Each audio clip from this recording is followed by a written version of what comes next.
कृष्णाय वयं नुमः।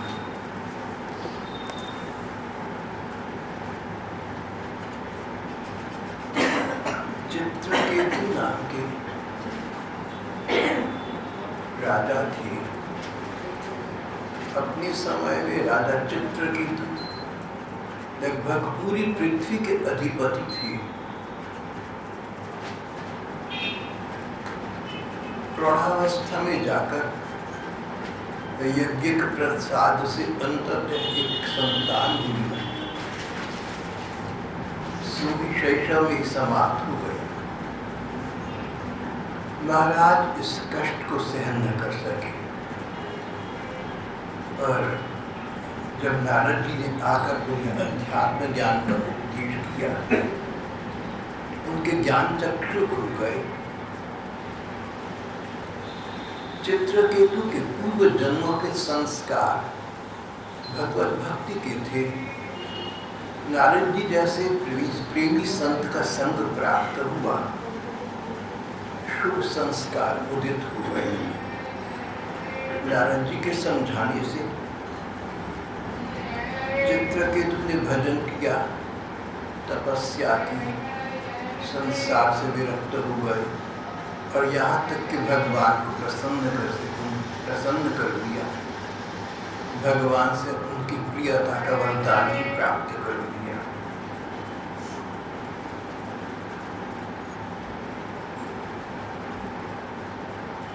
नारद जी ने चित्रकेतु को समझाया। अब चित्रकेतु को अनन्य भजन के फलस्वरूप श्री भगवान के दर्शन हुए। भगवान ने भी चित्रकेतु को वैराग्य परक वार्ता प्रदान की। भगवान ने कहा कि राजन, संसार के सुख के लिए न जाने कितने लोग कितने प्रयत्न करते हैं। सुख के प्रयत्न में बड़ा श्रम है, क्लेश है, पर जिस सुख के उद्देश्य से कर्म किए जाते हैं, उन प्रयत्नों से उस सुख की प्राप्ति तो नहीं होती, प्रत्युत दुख के कारण बन जाती है। समझदार व्यक्ति को चाहिए कि सांसारिक कर्मों के बंधन में अपने को न डाले, कर्तव्य भाव से कर्म करे और फल भगवान पर छोड़ दे। जो फल मिले उसे भगवान का मंगलमय विधान समझकर स्वीकार कर ले, उसमें संतुष्ट रहे। जगत के सभी नर नारी इसलिए कर्म करते हैं कि उन्हें सुख मिले और दुखों से उनका पिंड छूटे, परंतु उन कर्मों से न तो दुख दूर होता है, न सुख की प्राप्ति होती है। इसलिए व्यक्ति को समझ लेना चाहिए कि सुख का मार्ग एकमात्र एक ही है। व्यक्ति अपने मन को, अपने समय को भगवान के चिंतन भजन में लगा दे। एकांत में हो तो भगवान का चिंतन करना और चार के बीच में हो तो भगवान की चर्चा करना। भगवान का प्रति प्रेम का मार्ग ही सच्चे सुख का मार्ग है, शाश्वत सुख की प्राप्ति कराने वाला है। इसके अतिरिक्त कोई विकल्प नहीं है और कोई उपाय नहीं है। श्री भगवान इस प्रकार चित्रकेतु को समझा बुझाकर अंतर्धान हो गए।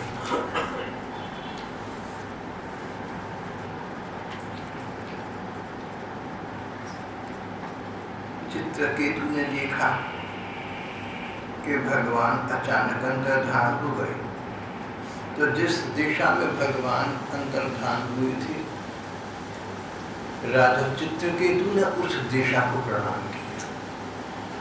दिशा धन्य है जिसमें भगवान प्रकट होती हैं या अंतर्धान होती है। चित्रकेतु ने संसार से वैराग्य प्राप्त कर लिया, भगवान ने अनुराग प्राप्त कर दिया। परिणाम ये कि उन्हें इस प्रकार की सिद्धि की प्राप्ति हुई जो मानव देह में रहते रहते किसी अन्य मानव को कदाचित आज तक प्राप्त नहीं हुई। अपने वर्तमान देह से चित्रकेतु देव योनि को प्राप्त हो गए। कोई मनुष्य पुण्य कर्म करके देवता बन सकता है अगले जन्म में, परंतु इस शरीर को त्यागने के पश्चात इस शरीर के द्वारा, इस शरीर के रहते रहते स्वर्ग में देव योनि प्राप्त हो जाए, प्रायः ऐसा नहीं होता।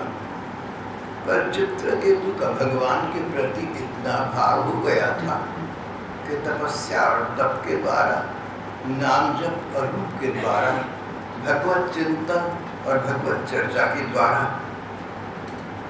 चित्रकेतु ने इसी जन्म में इसी मानव शरीर से देव योनि को प्राप्त कर लिया। यहाँ तक कि वे अब तक तो संसार के स्वामी थे, अब परलोक में विद्याधरों के उपदेवताओं के अधिपति नियुक्त हो गए।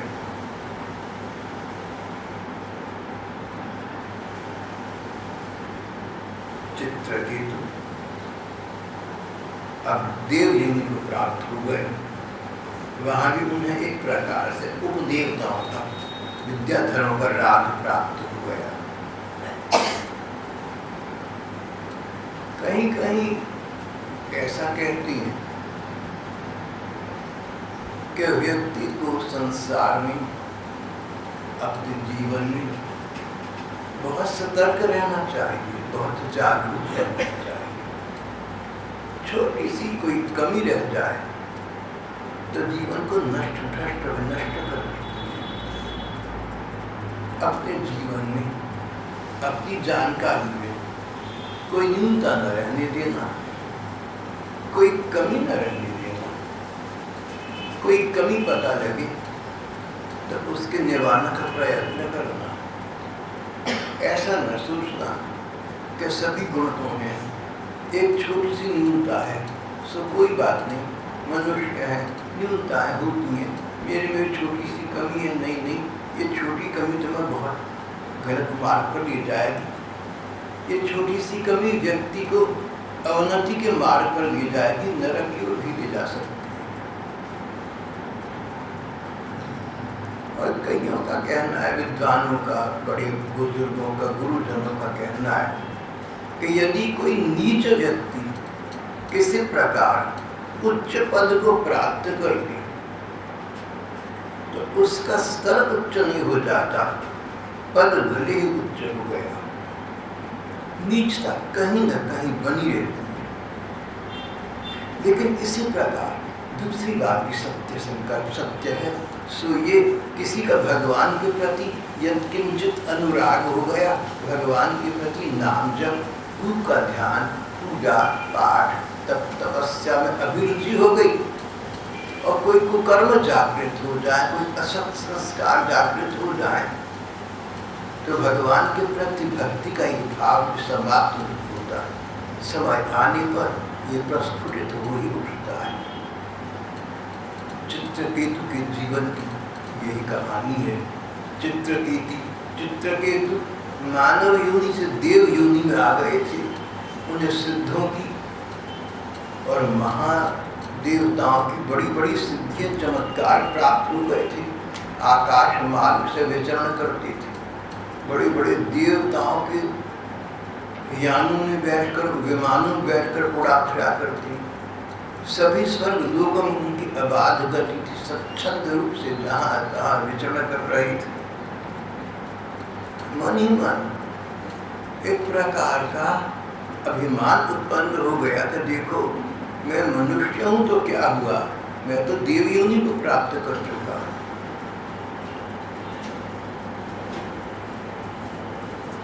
यही कहा गया ना कि नीचे से ऊंचा बनो तो स्तर नहीं जाता, नीचा स्तर पीछा नहीं छोड़ता।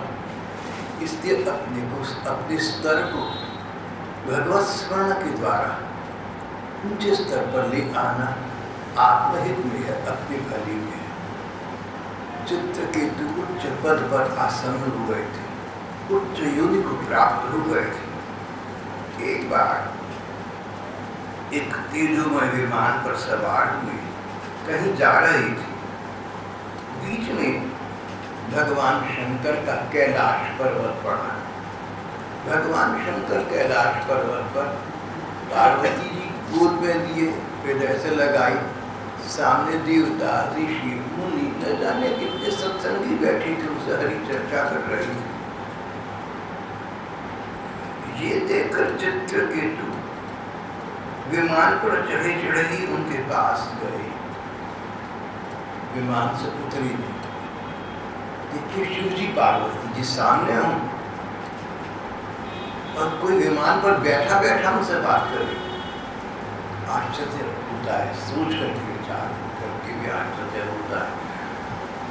बुद्धि बिगड़ती देवी देवती, नीचता के संस्कार जाति में जब तक भगवान के प्रति अभिनिवेश न हो जाए, अनन्य भाव जागृत न हो जाए, तब तक पतन का क्षेत्र बना रहता है।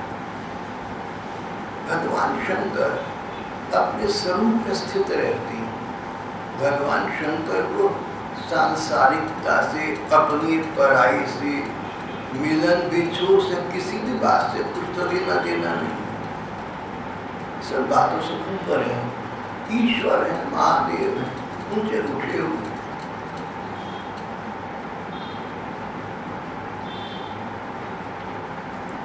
तो शिव जी का पार्वती जी को हृदय से लगाकर सभा में बैठे होना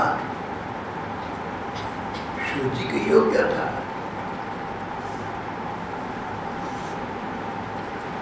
शिव जी विष पान कर सकती, हलाल पान कर सकती, और देवता तो नहीं कर सकती।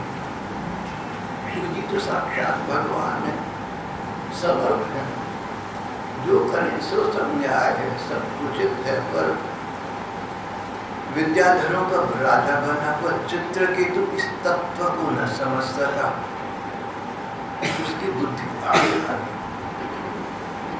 बैठा अपने विमान पर सोचने लगा कि देखो शिव जी देवता हैं, शिव जी का आचरण तो समाज के लिए आदर्श होना चाहिए, और इनको देखो निर्लज्ज होकर अपनी पत्नी को हृदय से लिपटाई सभा के बीच में बैठी।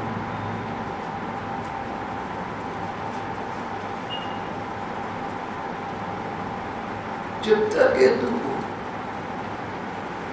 मिथ्याभिमान हो गया, मिथ्याभिमान हो गया कि मैं तो जितेंद्रिय हो गया, मैं तो शरीर के सुखों से ऊंचा उठ गया, मानव होने पर भी जितेंद्रिय हो गया, और शिव जी देवता महादेव होने पर भी पार्वती को लिपटाई बैठी। मानो कि साधारण व्यक्ति की बात हो गई। तो विमान पर बैठा बैठा शिव जी के पास जाकर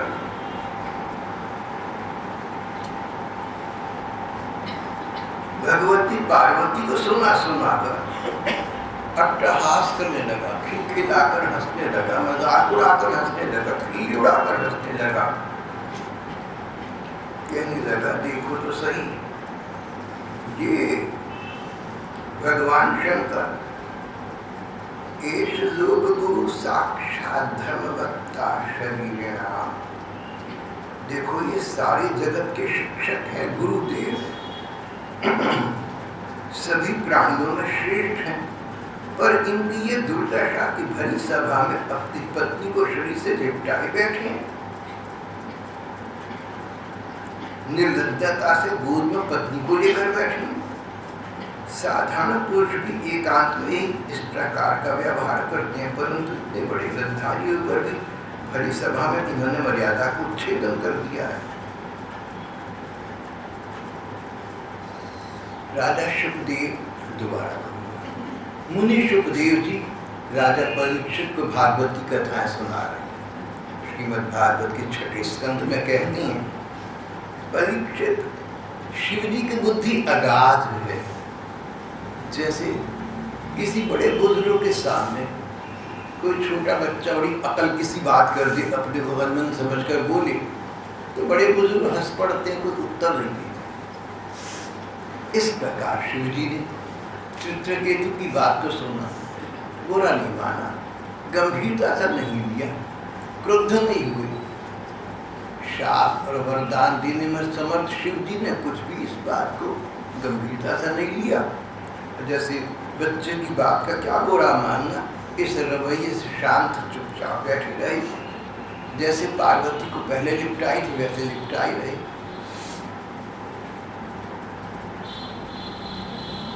चित्रकेतु का कटाक्ष सुना, हंस पड़े, कुछ भी बोले नहीं। उनको चुप देखकर अन्य सभासद भी चुप रहे। सच बात ये कि चित्रकेतु को भगवान शंकर का प्रभाव मालूम ही नहीं था। एक ही कार्य है, एक ही हलचल, एक ही गतिविधि है, एक ही करनी है। साधारण लोग करते हैं इसलिए वो साधारण है, और वही काम असाधारण लोग करते इसलिए कि असाधारण है। एक साधारण व्यक्ति अपनी पत्नी को लिपटाकर सभा में बैठा रहे तो समाज की मर्यादा के विरुद्ध होगा, पर साक्षात ईश्वर कोटि के भगवान शंकर, उन पर तो ये बात लागू नहीं। साधारण मनुष्य नहीं है।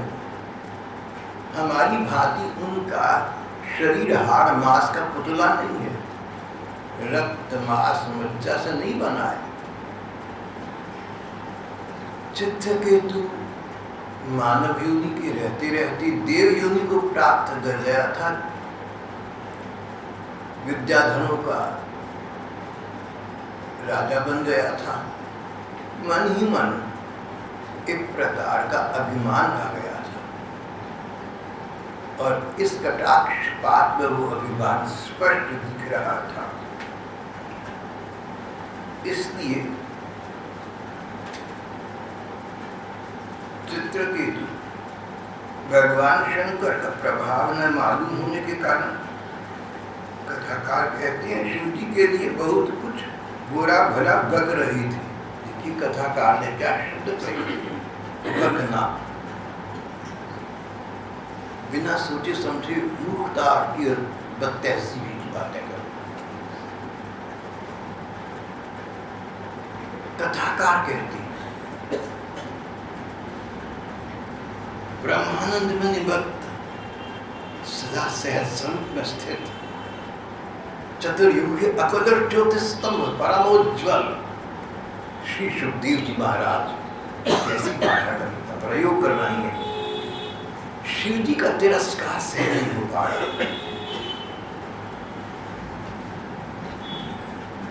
बात यह है कि इसको एक घमंड हो गया था कि मैं जितेंद्रिय हूं।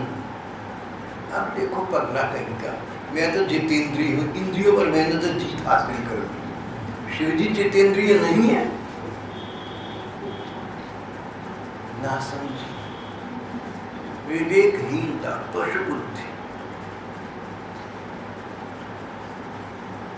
एक बार आप लोग कथा प्रसंग सुन चुके हैं, पढ़ चुके हैं। दक्ष ने शिव जी का तिरस्कार किया। शिव जी कुछ न बोले। उन्होंने बाद में देवताओं से कहा कि देखो, ना समझ व्यक्ति की न मैं एकांत में चिंता करता हूं और न चार के बीच चर्चा करता हूं, मैं व्यर्थ समय नष्ट नहीं करता। लेकिन जब दक्ष ने पार्वती जी तब सती के रूप में थे, लेकिन जब दक्ष ने अपनी ही पुत्री शिव जी की पत्नी सती का अपराध किया, भक्तापराध को शिव जी सहन न कर सके, उन्होंने दक्ष को उचित दंड दिया था। आज प्रतिकूल स्थिति थी, शिव जी का अपराध हुआ, शिव जी कुछ न बोले, जैसे दक्ष की स्थिति में भी नहीं बोले थे। लेकिन पार्वती जी ने देखा कि जब मैं सती थी तो शिव जी ने अपना तिरस्कार तो सहन कर दिया था, मेरा तिरस्कार तो नहीं सहन किया था। मैं तो परम पतिव्रता, भला मैं शिव जी का तिरस्कार कैसे सहन करूं? मेरा तिरस्कार करता तो एक बात थी, पर स्वयं साक्षात शिव जी का तिरस्कार करना, ये तो इसने बहुत घमंड की बात की। ये तो इसने मिथ्याभिमान की बात की। मिथ्याभिमान, जो गुण आप में नहीं है उसका अभिमान करना। एक तो है ना धनाभिमान, धन का अभिमान। किसी के पास बहुत पैसा है, वो शीशी में रहता है, मैं तो पैसे वाला। और कई ऐसे होते हैं कि पैसा तो पास नहीं, फिर भी ऐसा दिखाते मानो कि पैसा और शीशी में रहता है। सब प्रकार के दुख संसार में, मिथ्याभिमान।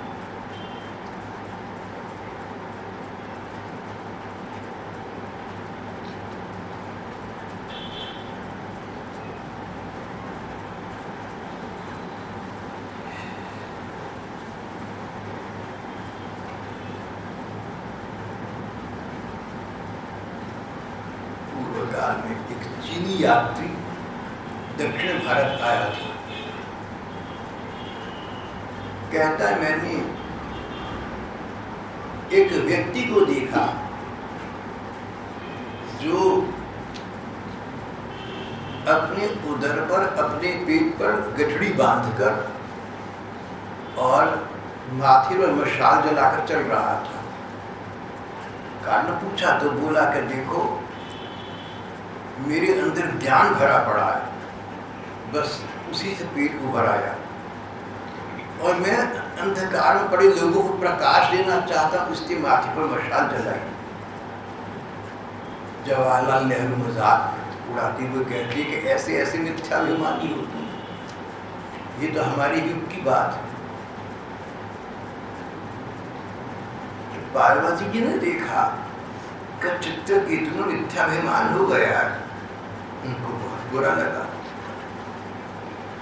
अयम के मुधुना लोके शास्त्रा दंडधर प्रभु अस्मत् विधानाम दुष्टानाम निर्लज्जानाम च विप्रकृत। श्री पार्वती जी ने कहा, अरे हम दुष्ट हैं, हम निर्लज्ज हैं, और हमारे पर शासन करने वाला, हमारा तिरस्कार करने वाला हमारा प्रभु ये है। लगता है कि शिव जी, दोबारा कहूंगा, लगता है कि ब्रह्मा जी, नारद जी, कपिल देव, मनु, कोई भी महापुरुष धर्म का रहस्य नहीं जानते, तभी तो वे सब लोग भगवान शंकर का कितना सम्मान करते हैं।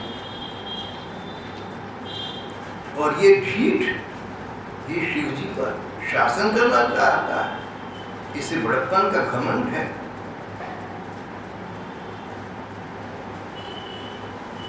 पार्वती जी ने कहा कि इसको समुचित दंड मिलना चाहिए, ये स्वयं दंड का पात्र हो गया है। मिथ्याभिमान होना, गुणों का असम्मान करना, अपमान करना, ये तो राक्षसों का काम है, तो दैत्यों का काम है, ये मानव का काम नहीं है, देवताओं का तो है ही नहीं। जाओ तुम दैत्य योनि में कुछ दिन के लिए चली जाओ, तुम राक्षस योनि को प्राप्त होगे। कम से कम फिर तुम किसी महापुरुष का अपराध नहीं कर सकोगे।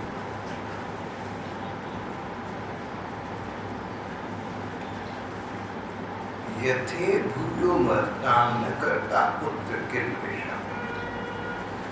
कभी किसी महापुरुष का अपमान न करना। महापुरुष किसे कहते हैं? जो किसी प्रकार आपसे बड़ा है, आपके लिए महापुरुष है। यो तो संत जन सबसे महापुरुष है, भगवान के प्रेमी भक्त। पर इसके अतिरिक्त जो आयु में आपसे बड़ी हैं या शिक्षा में आपसे बड़ी हैं, विद्या में आपसे बड़ी हैं, किसी प्रकार आपसे बड़ी है, उनका सम्मान रखना चाहिए, उनका अपमान नहीं करना चाहिए। पार्वती जी ने चित्रकेतु को शाप दिया।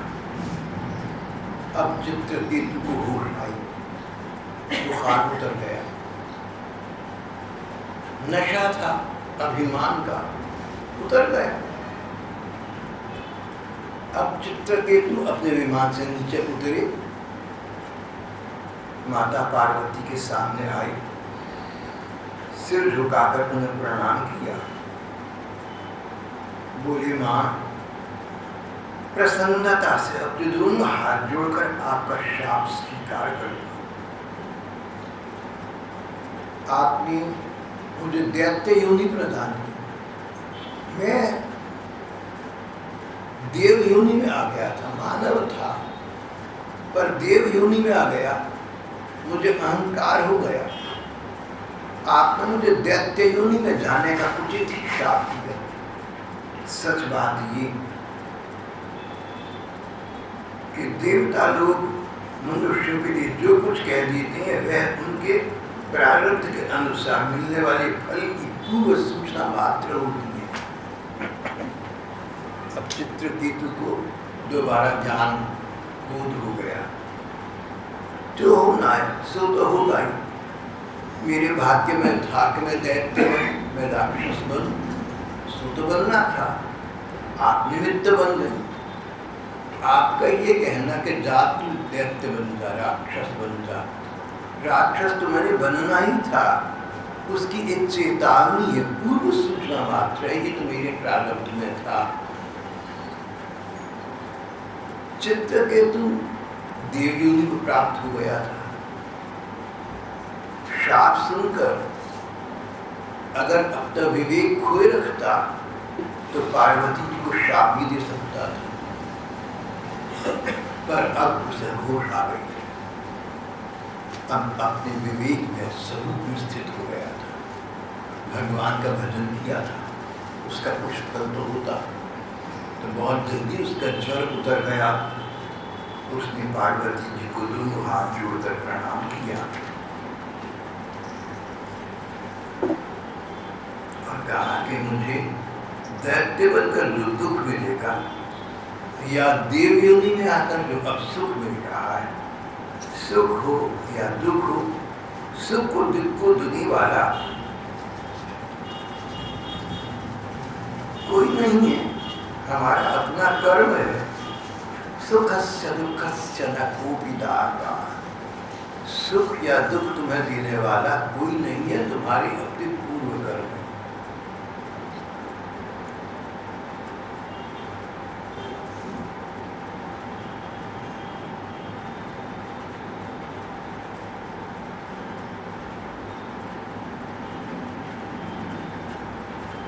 मेरे से जो अनुचित बात हुई उसके लिए मैं आपसे क्षमा मांगता हूँ।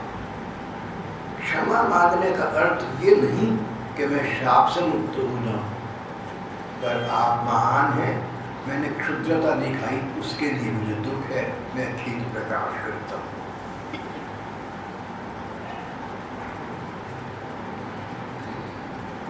चित्रकेतु शिव जी पार्वती जी को इस प्रकार प्रसन्न करके वहां से अपने विमान पर बैठकर चला गया। लोगों को आश्चर्य हुआ।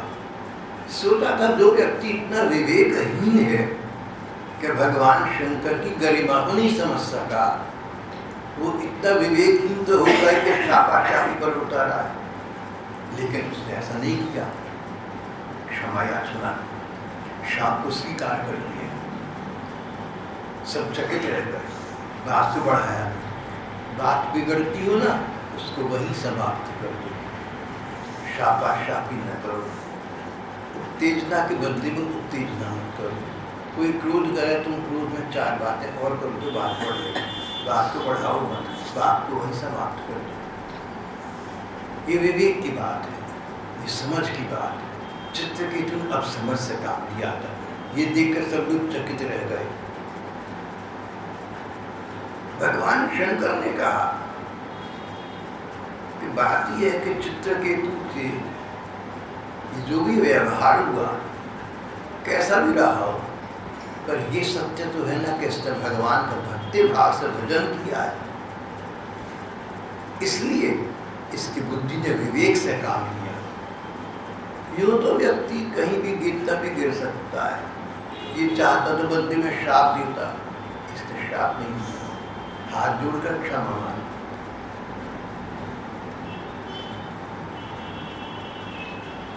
जो लोग भगवान के शरणागत होते हैं उनका इसी प्रकार का व्यवहार होता है।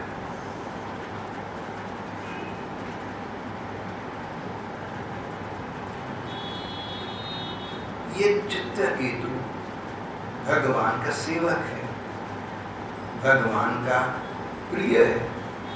मैं भी भगवान का प्रिय हूँ, इसलिए मैं इसको अपना समझता हूँ, इसलिए मैंने इसकी बात का बुरा नहीं माना।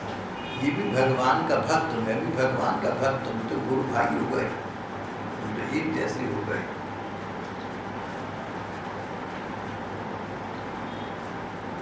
ये सुनकर सब लोग चकित हो गए।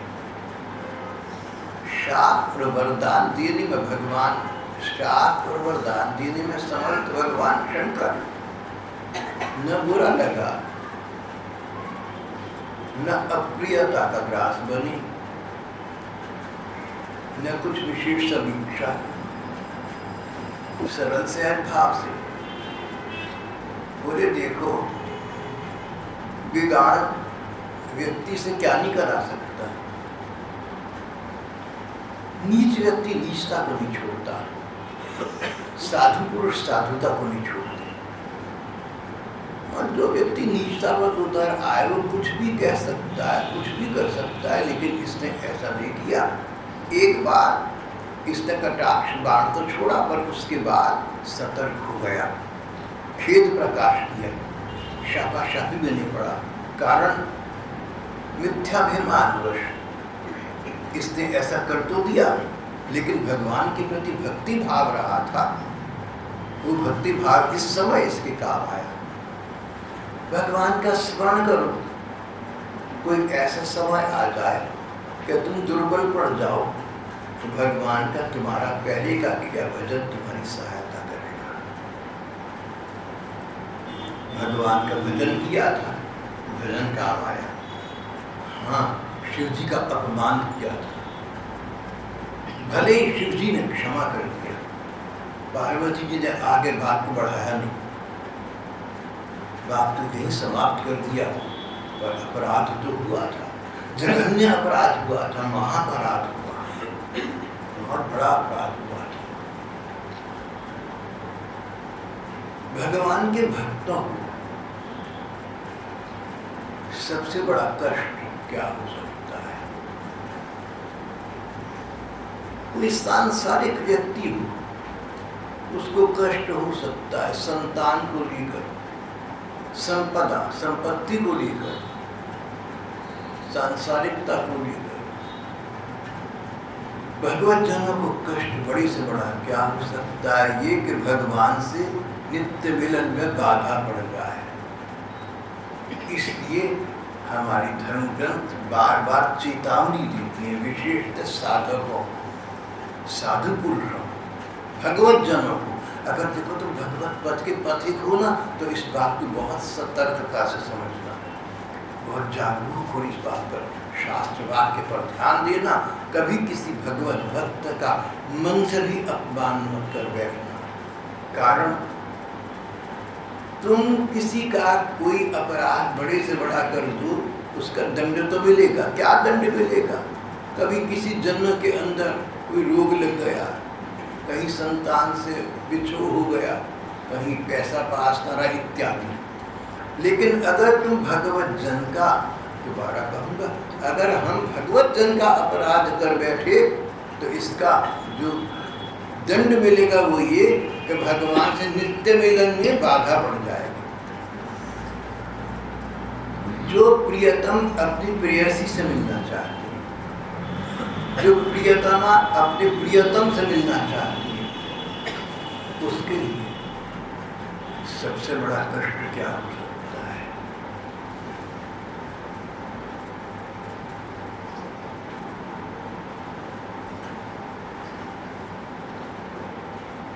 Separation from those whom we love is the most excruciating of all pain.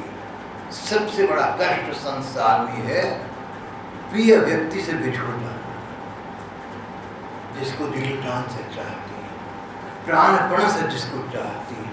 प्राण हमारू वहाँ बसत है, यहाँ तो खाली खोल, इतना अनुराग है दूसरे के प्रति, और उससे बिछोह हो जाए, उससे वियोग हो जाए। जगत जननी जानकी जी को सबसे बड़ा कष्ट क्या हो सकता था? राम जी से बिछो। इस दृष्टि से किसी भी व्यक्ति को अपने प्रियतम से बिछो हो जाना सबसे बड़ा कष्ट है। और अगर हम भक्त का अपराध कर बैठे, भगवान के किसी प्रेमी जन का अपराध कर बैठे, चित्रकेतु भगवान के प्रियतम भगवान शंकर का अपराध कर बैठा था, तो भगवान से मिलन में समय लग जाएगा। अगर तुम भगवत प्रेम के पथिक हो, अगर तुम भगवत प्रेम पथ के पथिक हो, तो इस बात को गांठ बांध लेना। अगर तुम पथिक हो तो, नहीं हो तो कोई बात। अब कौन कैसा है, कौन कितना है, मुझे क्या पता, मुझे तो अपना भी नहीं पता, अपना ही नहीं पता, किसी का क्या पता।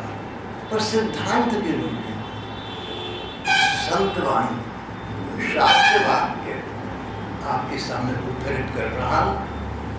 अगर भगवान के प्रेम प्राप्त करने का हमारा मार्ग है, हम भगवान का प्रेम प्राप्त करना चाहते हैं, भगवान का संग सुख चाहते हैं, भगवान की सेवा सुख चाहते हैं, भगवान के साथ विहार करना चाहते हैं, भगवान के साथ कुंज निकुंजों में, नदी के तट पर, पर्वत श्रृंखलाओं में जहाँ तहाँ रमण भ्रमण करना चाहते हैं, the pleasure of the company of the beloved of the lover.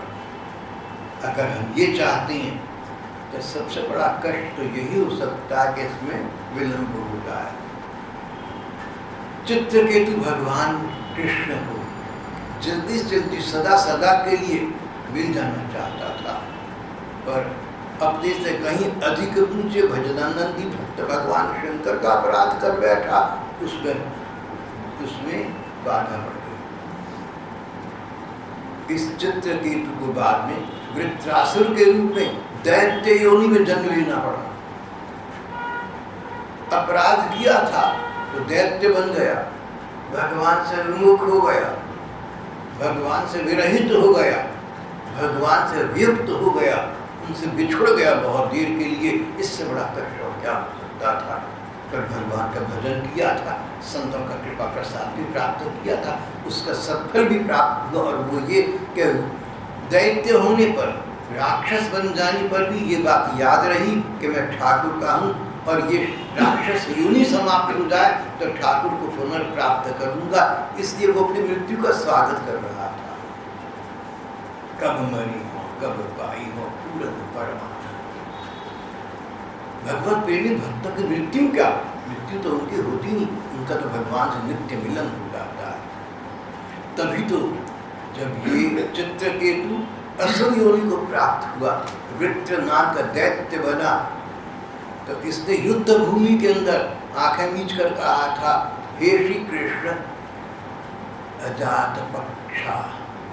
इसने कहा था भगवान, जैसे पक्षी के पंच ही बच्चे चुग्गे के लिए अपनी माँ पक्षी की प्रतीक्षा करते हैं, इस प्रकार मैं तुम्हारी प्रतीक्षा कर रहा हूँ। जैसे खूंटे से बंधा लाचार बछड़ा बेचारा दूध पीने के लिए गैया मैया की तरफ कातर दृष्टि देखता रहता है, मार्ग को दिखता है, माद देखता है, गाय आएगी तो मुझे दूध पिलाएगी। इस प्रकार में संसार के खूंटे से बंधा, अपने कर्मों से बंधा लाचार प्राणी भगवान तुम्हारी कृपा दृष्टि की प्रतीक्षा कर रहा हूँ। इतना ही नहीं, फिर मुंह से सच्ची बात निकल गई। जिस प्रकार प्रेयसी पत्नी, जिस प्रकार प्रेयसी पत्नी अपने प्रवासी प्रियतम की प्रतीक्षा करती है, प्रियतम पति देव दूर चले गए, बहुत दूर चले गए। आप न आए पाती न भेजी, बान परी ललकावन की। कोई कहियो रे हरे आवन की। प्रियतम चले गए, बहुत दूर चले गए, पता नहीं कहाँ चले गए। न कोई अपना समाचार भेजा, न मेरा हाल पूछा। रो रो के तुम्हें खत लिखती हूँ और खुद पढ़कर रो देती हूँ, ऐसी स्थिति।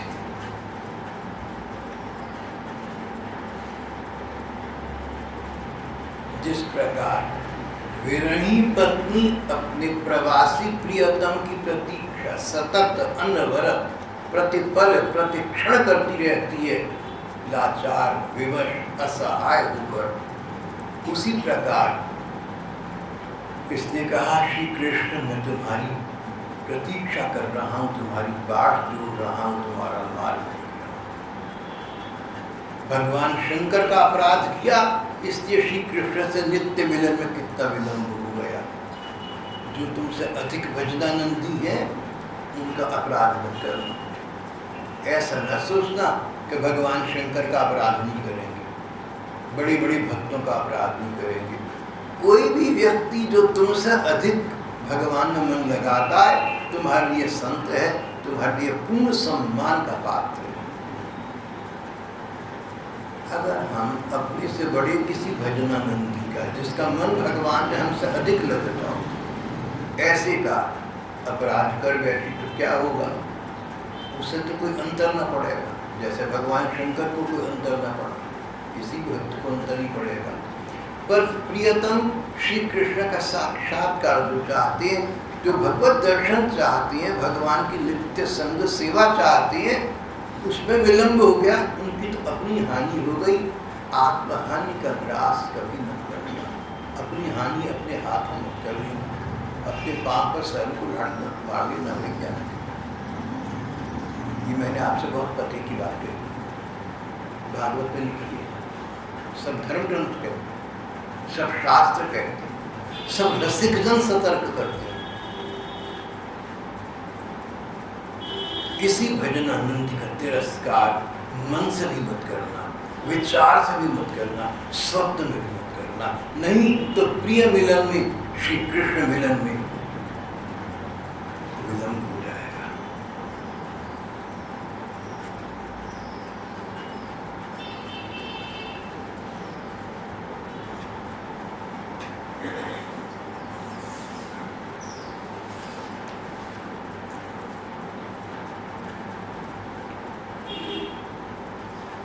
ये चित्रकेतु था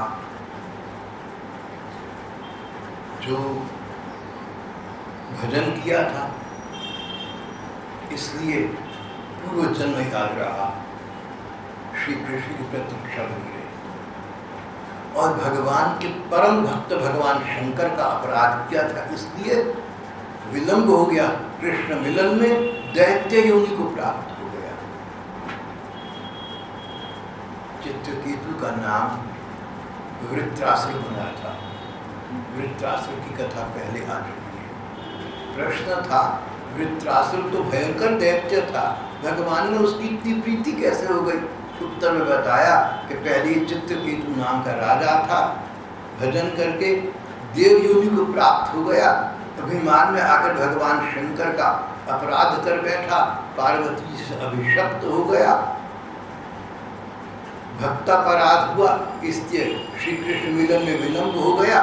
और भजन किया था, भगवान प्रसन्न भी किया था, इसलिए वो सब याद रहा। और इस दैत्य योनि के पश्चात इसे श्री कृष्ण की नित्य सेवा प्राप्त हो गई। यहाँ हमारा आज का प्रसंग समाप्त हो जाता है।